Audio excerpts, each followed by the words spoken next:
오늘 하나님께서 우리에게 주시는 말씀은 마가복음 1장 1절부터 8절까지 말씀입니다. 마가복음 1장 1절부터 8절까지 우리 한 절씩 교독하도록 하겠습니다. 마가복음 1장 1절부터 8절까지. 하나님의 아들 예수 그리스도의 복음의 시작은 이러하다.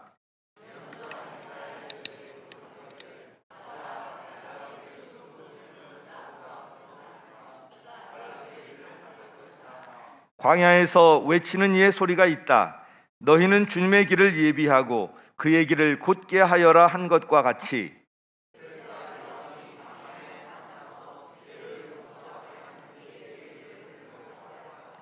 그래서 온 유대 지방 사람들과 온 예루살렘 주민들이 그에게로 나아가서 자기들의 죄를 고백하며 요단강에서 그에게 세례를 받았다.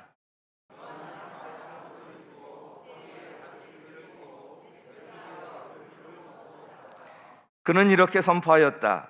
나보다 더 능력이 있는 이가 내 뒤에 오십니다. 나는 몸을 굽혀서 그의 신발끈을 풀 자격조차 없습니다. 나는 여러분에게 물로 세례를 주었지만 그는 여러분에게 성령으로 세례를 주실 것입니다. 아멘. 오늘 보니까 이제 코로나 2단계라서 20%밖에 자리에 못 들어오고 그런다. 그래서 그런지 몰라도 되게 좀 경직돼 있으신 것 같아요. 그래서 아까 찬양을 하실 때도 보니까 나 이제 주님의 새 생명 얻은 몸, 별로 기분이 안 좋은 것 같아요. 새 생명 얻은 몸인데도 별로 기분이 안 좋으신 것 같은데 우리 옆에 계신 분들하고 한번 축복했으면 좋겠습니다. 하나님은 당신을 사랑하십니다. 같이. 네. 하나님이 사랑하신데도 기분 나쁜 분 안 계시죠? 예, 기쁘게 축복하며 다시 한번 하나님은 당신을 사랑하십니다.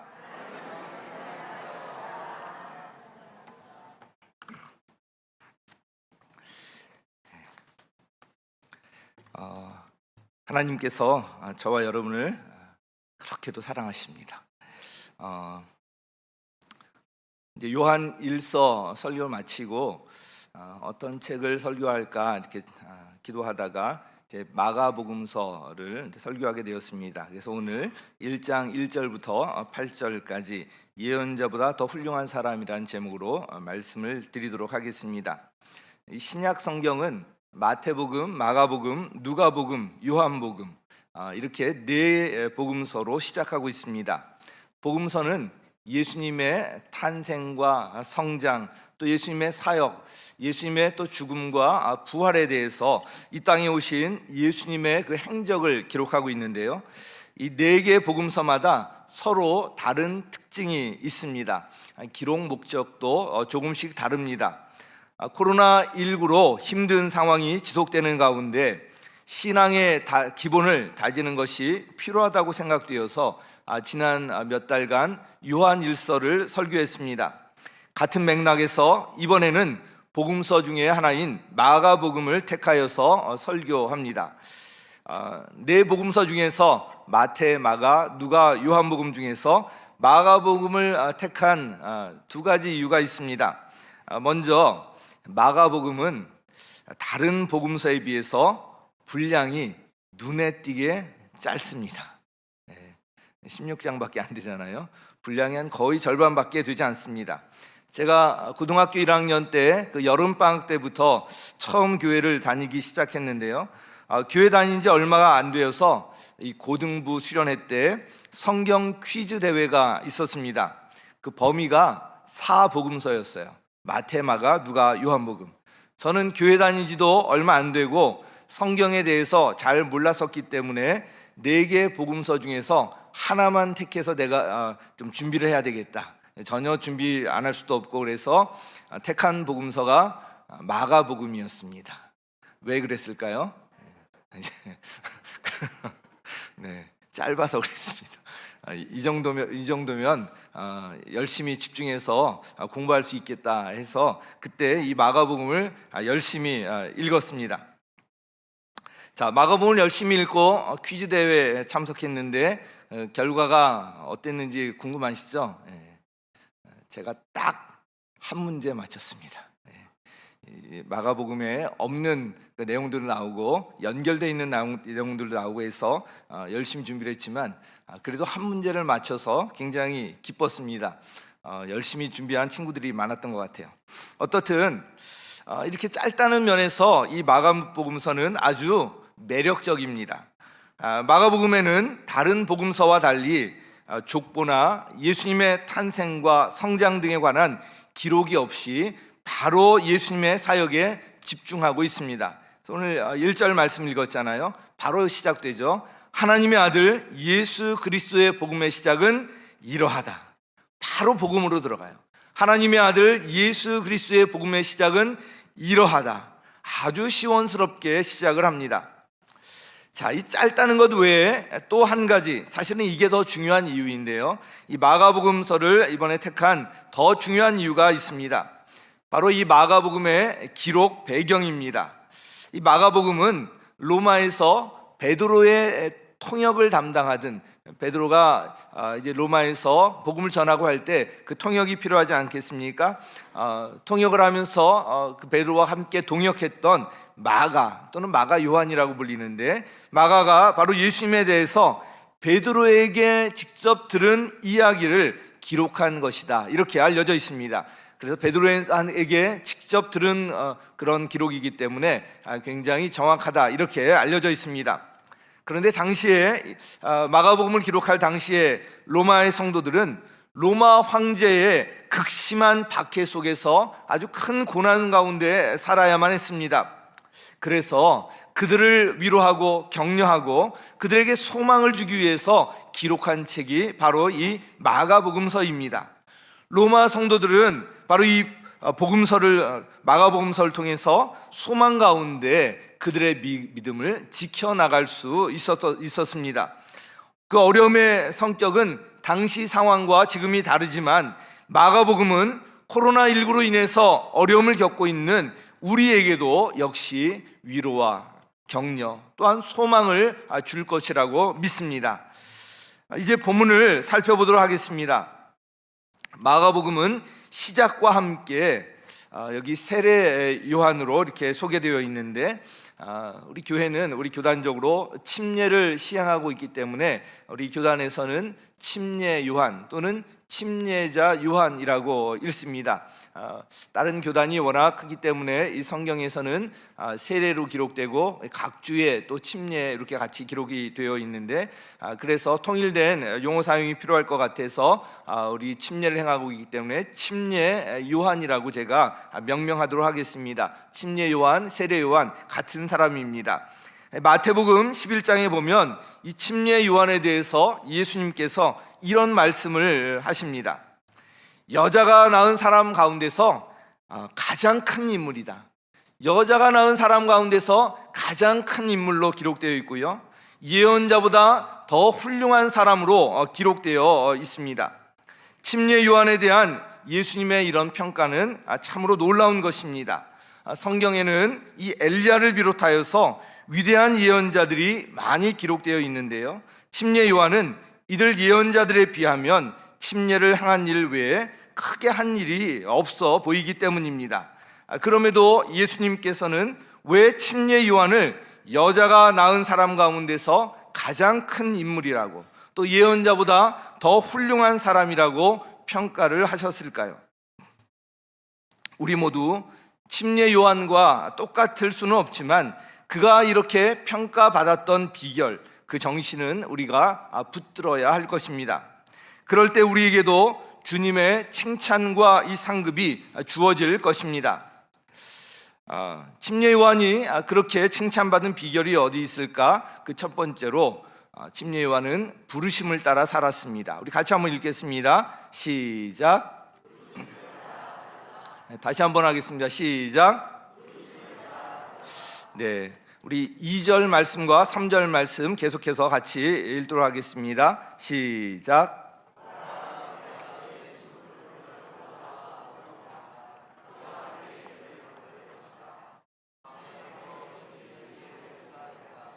너희는 주님의 길을 예비하고 그의 길을 곧게 하여라. 아멘. 침례 요한은 예수님보다 앞서 보내심을 받은 심부름꾼이었습니다.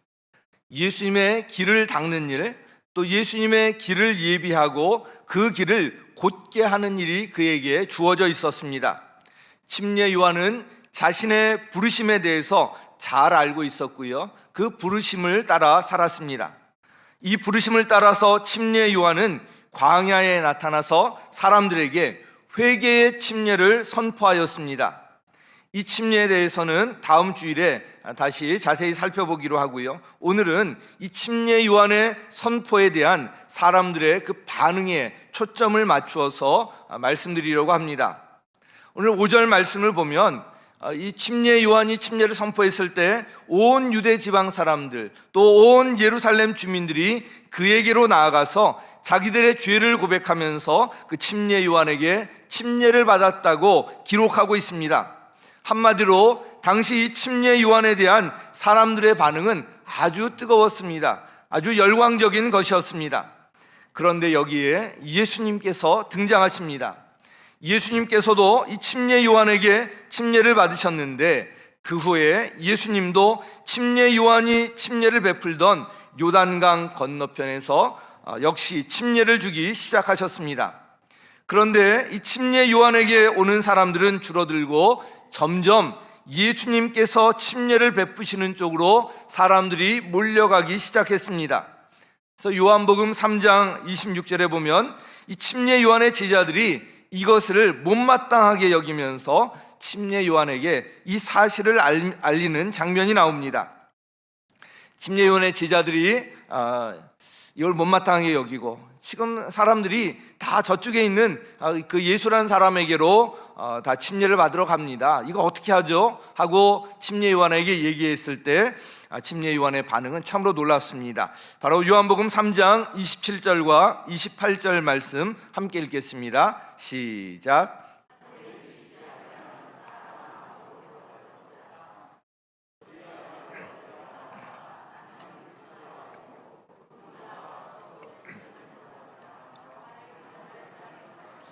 네, 이게 참 놀라운 말입니다.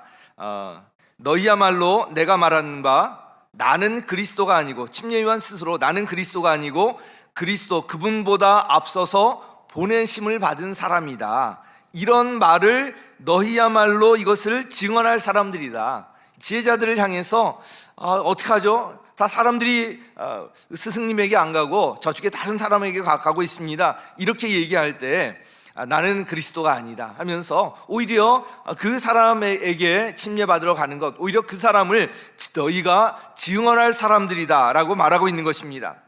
성경에 보면 예수님은 침례 요한과 가까운 친척 사이였고요, 침례 요한보다 예수님이 6개월 후에 태어나셨습니다. 게다가 예수님도 침례 요한에게 와서 침례를 받지 않았습니까? 이런 사실을 감안하면 침례 요한이 크게 화가 날 일이었습니다. 굉장히 괘씸하게 생각할 수도 있는 상황이었습니다. 그런데 침례 요한은 오히려 자신의 제자들에게 자기는 그리스도가 아니고 예수님보다 앞서서 그 보내심을 받은 사람일 뿐이다, 너희들이 바로 그분을 증언할 사람들이다 라고 이제 말하고 있는 것입니다. 화가 나는 것이 당연해 보이는 상황에서, 괘씸하게 여기는 것이 당연해 보이는 상황에서 오히려 자신의 제자들에게 자신이 아닌 예수님을 증언하라고 하는 것이 상식적으로 보면 이해가 가지 않습니다. 침례 요한은 어떻게 이렇게 할 수 있었을까요? 요한복음 방금 읽은 3장 27절 28절 말씀 다시 한번 보여주시면 좋겠습니다. 3장 27절에 보면 이렇게 시작합니다. 어떻게 되어 있죠? 하늘이 주시지 않으면, 하늘이 주시지 않으면.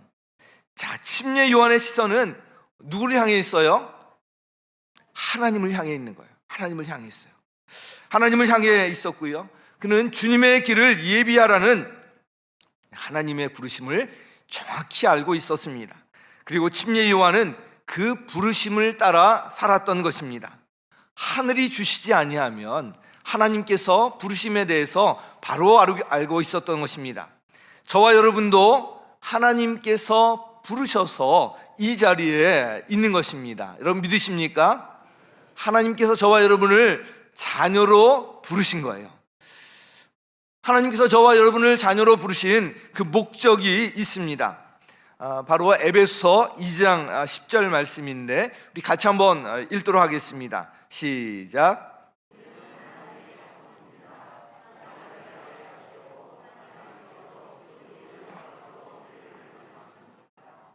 하나님께서 이렇게 미리 준비하신 것은 우리가 선한 일을 하며 살아가게 하시려는 것입니다. 아멘. 자, 우리가 누구라고요? 하나님의 작품, 하나님께서 만드신 작품이에요. 하나님께서 만드셨기 때문에 어떤 작품이요? 걸작품. 걸작품. 지금 걸작품, 하나님의 걸작품들이 이 자리에 이렇게 와 계신 거예요. 굉장히 놀라운 일입니다. 옆에 계신 분 보면서 당신 하나님의 걸작품입니다. 같이 한번 축복하시기 바랍니다. 네.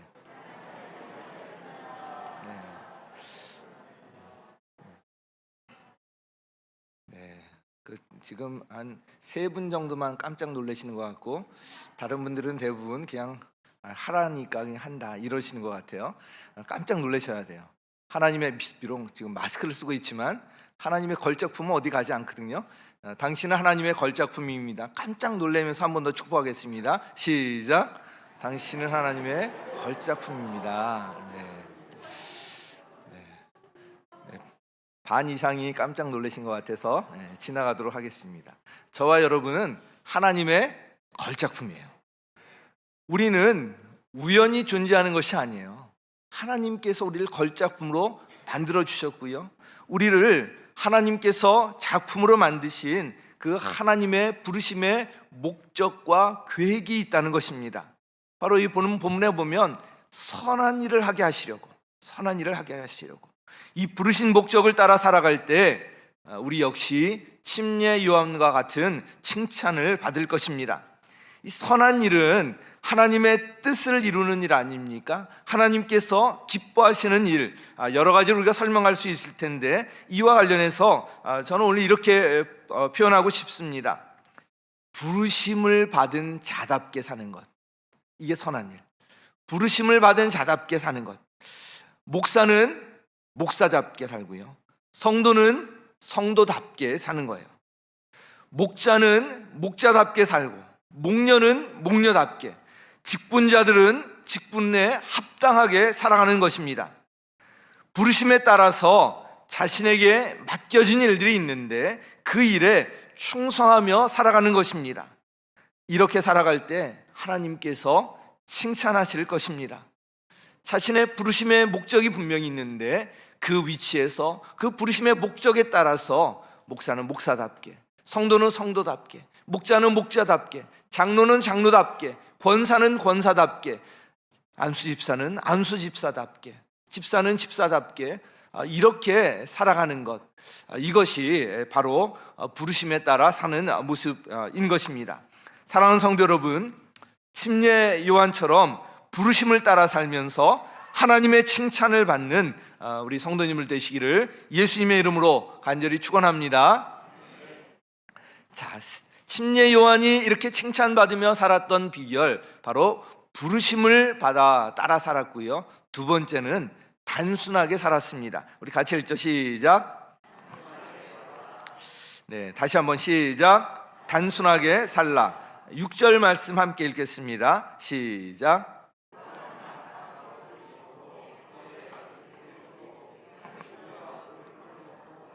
네, 자, 요한이 어떤 옷을 입었어요?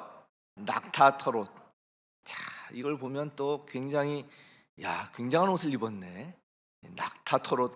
이 추운데 그런 털옷 있으면 얼마나 좋을까. 또 여기 가죽띠를 허리에 띄었다 그러니까 가죽? 어떤 가죽이야? 막 이러면서 궁금해하실 분들이 계실지 모르겠는데, 이 낙타털옷은 당시 서민들의 복장이었고요, 허리에 두른 가죽띠도 특별한 어떤 모양이 있는 것도 아니고 화려한 어떤 것도 아니고 아무 장식이 없는 그냥 투박한 것이었습니다.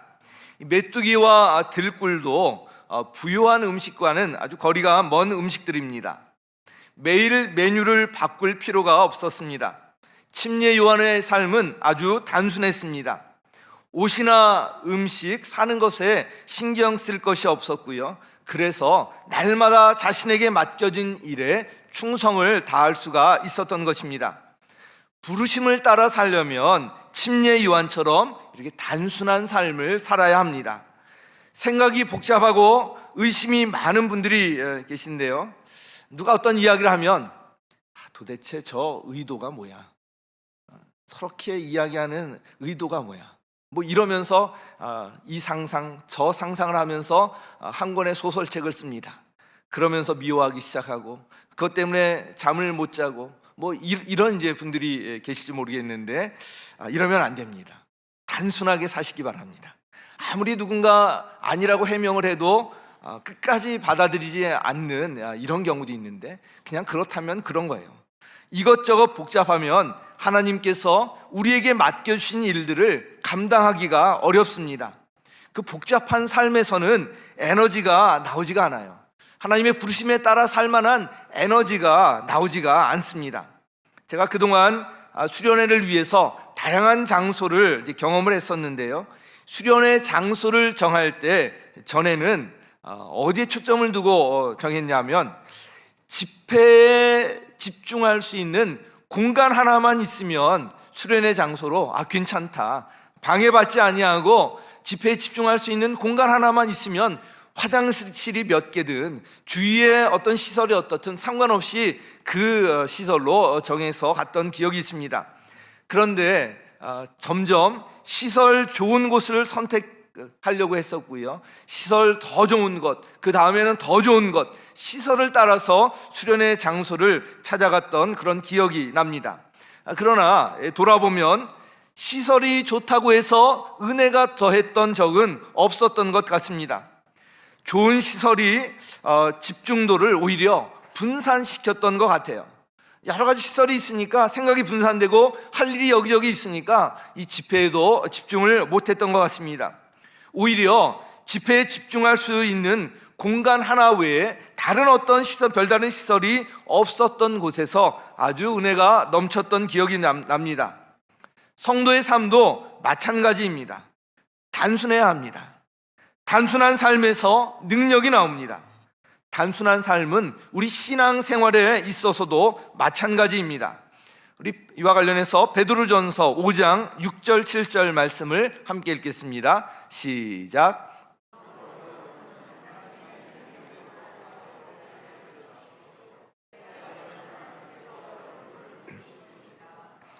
여러분의 걱정을 모두 하나님께 맡기십시오. 하나님께서는 여러분을 돌보고 계십니다. 아멘. 걱정을 누구에 맡기라고요?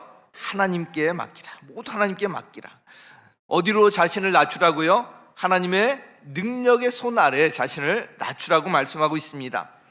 단순한 삶을 사는 사람은요, 모든 염려와 걱정, 두려움을 자신이 안고서 늘 노심초사하지 않습니다. 전능하신 하나님께서 돌보고 계심을 믿고 모든 것을 하나님께 맡기고 살아갑니다. 하나님의 능력을 신뢰하고 그 능력의 손을 의지하며 살아갑니다.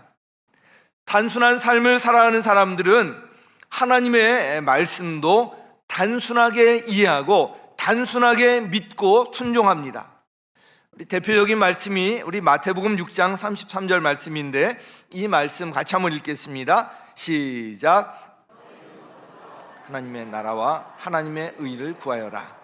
그리하면 이 모든 것을 너희에게 더하여 주실 것이다. 여러분 아멘이십니까? 아멘이에요. 아멘.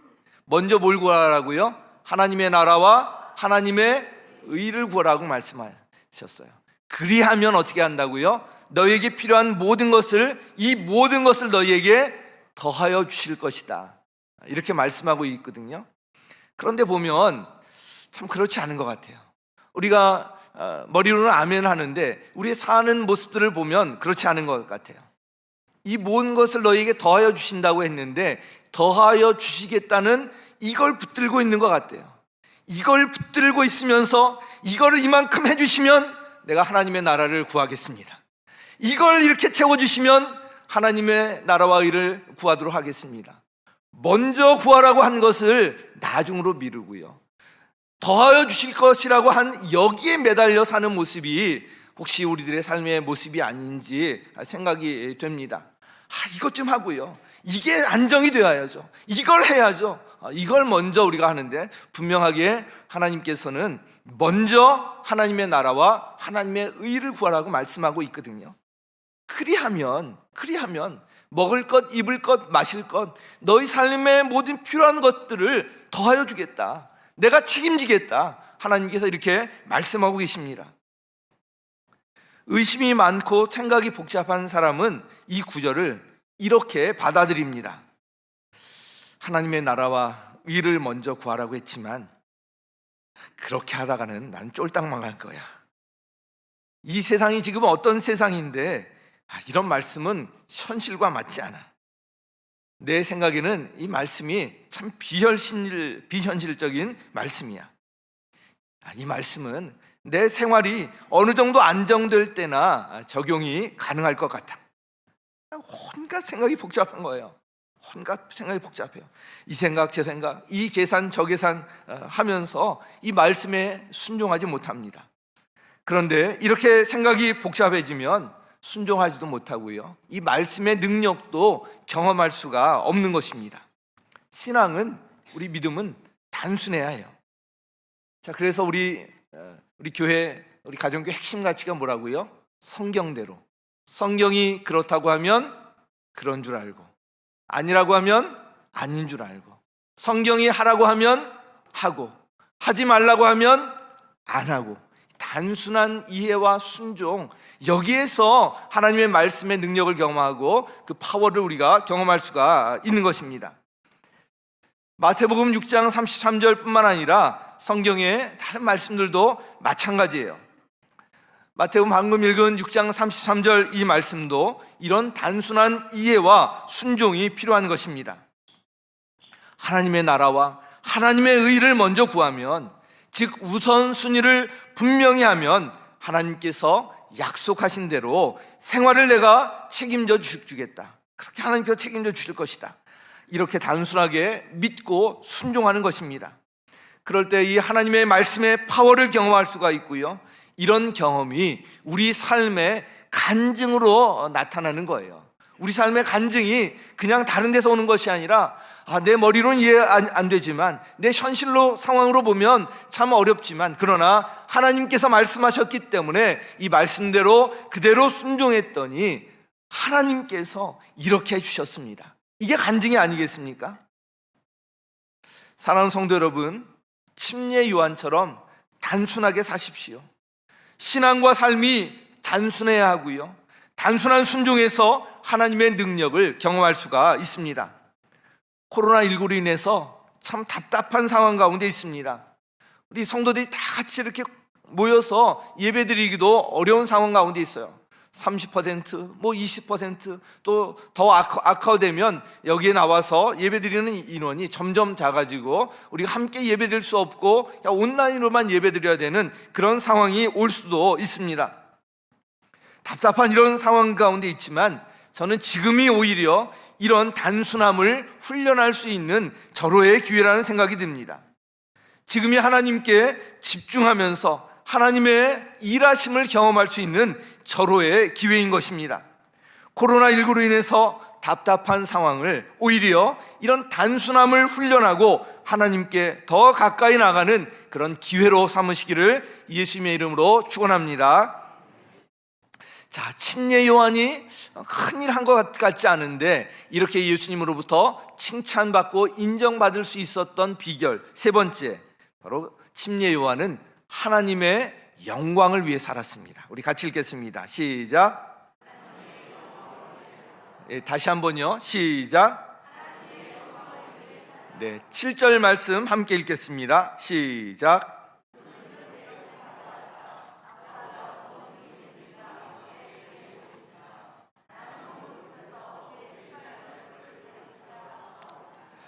네, 많은 사람들이 자신에게 열광하고 자신에게 와서 침례를 받았음에도 불구하고 침례 요한은 아까 말씀드린 대로 자신에 대한 부르심을 분명히 알았거든요. 그 선을 넘지 않고 그 선이 어딘 건지 알고 있었는데 어디까지 자신을 낮추냐 하면 몸을 굽혀서 그의 신발끈을 풀 자격조차 없습니다. 몸을 굽혀서 신발끈을 푸는 그 사람들은 노예들이 하는 일이었거든요. 그런데 신발끈을 풀 자격조차 없다고 이야기하고 있습니다.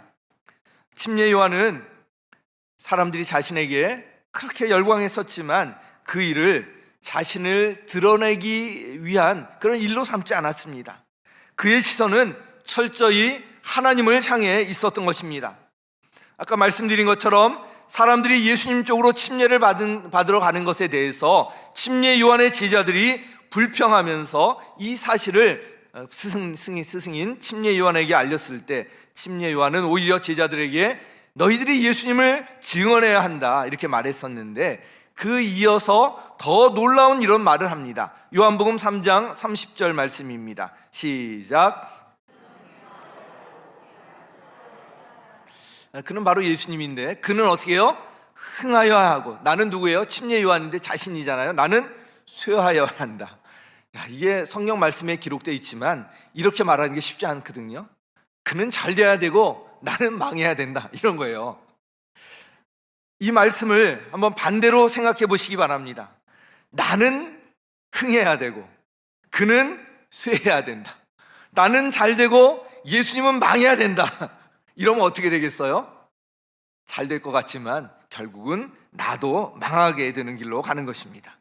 그는 흥하여야 하고 나는 쇠하여야 한다. 이 말씀의 정신이 우리 공동체 가운데 꼭 필요한 것입니다.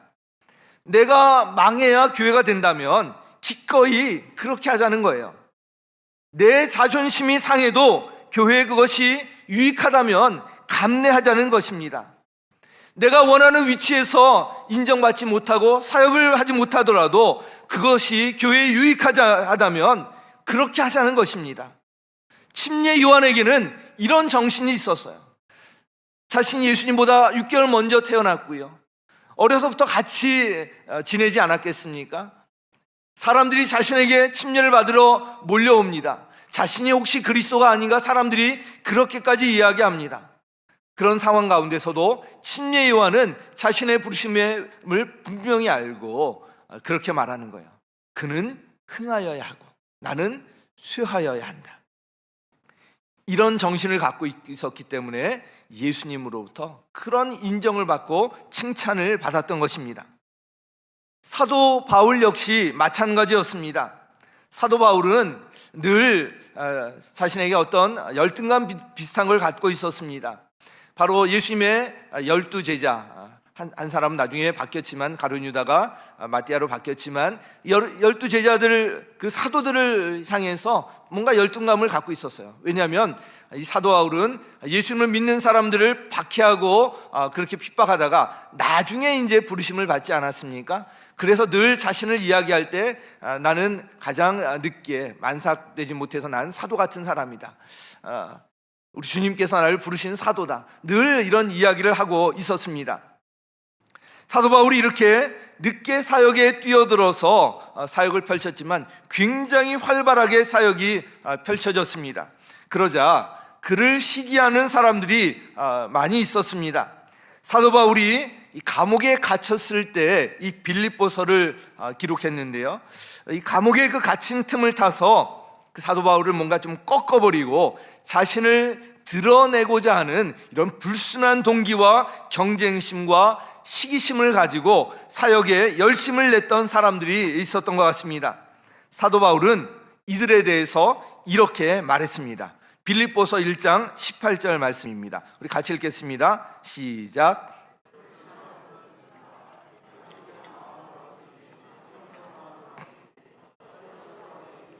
결국 그리스도가 전해지는 것입니다. 나는 그것을 기뻐합니다. 앞으로도 또한 기뻐할 것입니다. 아멘. 자신에 대한 시기심, 경쟁심으로 자신을 어떻게든 꺾어보려고 하는 그런 사람들이 주변에 있었는데 그런 거에 대해서 사도 바울의 반응이에요. 그런 걸 통해서 결국 그리스도, 이 복음이 전해지는 것 아닙니까? 이 복음이 전해지기만 한다면 나는 그것을 기뻐합니다. 그리고 앞으로도 또한 기뻐할 것입니다. 참 놀라운 고백입니다. 이 사도 바울의 시선은 늘 이 복음을 향해 있었습니다. 그는 하나님 나라가 확장되고 교회에 유익이 된다면 자신이 드러나지 않는 것에 대해서 개의치 않았습니다. 좀 꺾여지는 것에 대해서도 상관하지 않았어요. 기꺼이 받아들였습니다. 내 사역, 네 사역 따지지 않았습니다. 사도 바울이 크게 쓰임받을 수 있었던 이유가 바로 여기에 있었던 거예요. 나를 알아주던 알아주지 않던 그의 시선은 늘 하나님을 향하고 있었던 것입니다. 이런 사람을 하나님께서 높여주십니다. 그리고 이런 사람에게 하나님께서 큰 일을 맡기십니다. 우리 마가복음 10장 43절 44절 예수님께서 하신 이 말씀 관련해서 읽어보겠습니다. 시작.